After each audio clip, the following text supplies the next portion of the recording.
সীমান্ত এলাকায় পুলিশের সঙ্গে স্বাস্থ্য দপ্তরের যৌথ অভিযান, বাজেয়াপ্ত তামাকজাত দ্রব্য, জরিমানা ব্যবসায়ীদের। রাজ্য সরকারের নির্দেশিকা মেনে তামাকজাত দ্রব্য গুটখার বিরুদ্ধে কড়া পদক্ষেপ শুরু করল প্রশাসন। উত্তর 24 পরগনার বসিরহাট মহকুমার স্বরূপনগর থানার সারাফুল, হাকিমপুর, বিথারি সহ বিভিন্ন এলাকায় স্বাস্থ্য দপ্তর ও স্বরূপনগর থানার পুলিশের যৌথ উদ্যোগে অভিযান চালানো হয়।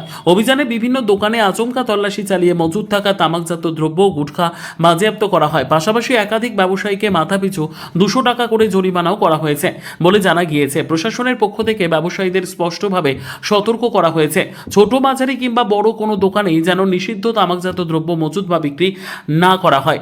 বিশেষ করে হাসপাতাল সংলগ্ন এলাকায় তামাকজাত দ্রব্যের বিরুদ্ধে আরও কড়া নজরদারি চালানো হবে। প্রশাসনের তরফে জানানো হয়েছে, ভবিষ্যতে একই ধরনের অভিযোগ পাওয়া গেলে শুধু জরিমানা নয়, প্রয়োজনে আইনানুগ ব্যবস্থাও নেওয়া হবে।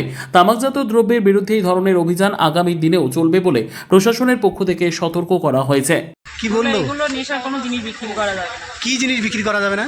পান, বিড়ি, সিগারেট, খৈনি, হ্যাঁ, বিমল, খেতো বিক্রি করলে ফাইন হবে। খাই না তো। হ্যাঁ, তাহলে এবার থেকে আর বিক্রি করবেন না, তাই তো? না না, কি নাম আপনার? নাজমুল।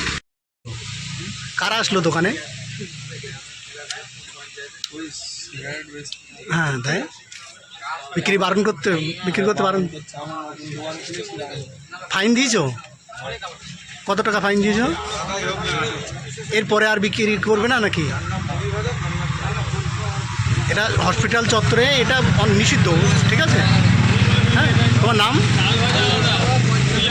কি সমস্যা হয়েছিল? কারা আসলো আপনার দোকানে? কারা আসলো আপনার দোকানে? কারা আসলে আমি কি বলবো? কি বিক্রি করতে বারণ করছে? কি ফাইন দিয়েছে? আমরা হচ্ছে district tobacco control cell, CMOH office, health department.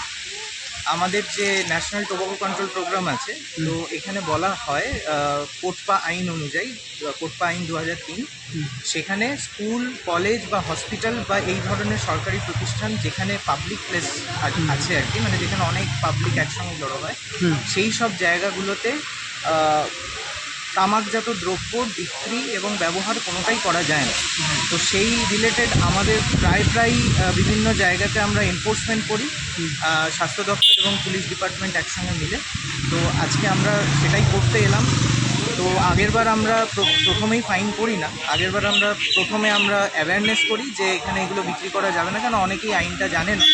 কিন্তু তারপরেও যদি কেউ রাখে তাহলে সেই অনুযায়ী আমাদের ফাইনটা বাড়তে থাকে, এবং শেষ পর্যন্ত মানে যদি এর পরেও আরও কিছু হয় তখন যা আইন অনুযায়ী যা করণীয় সেসব। আপনার নাম পরিচয় বলবেন? আমার নাম অর্ণব সিংহ চৌধুরী, আমি টোবাকো কন্ট্রোল সেলে, আমি সোশ্যাল ওয়ার্কার। আমরা office of the CMOH, chief medical officer of health, Basirhat health district, এখানে আমরা বসি।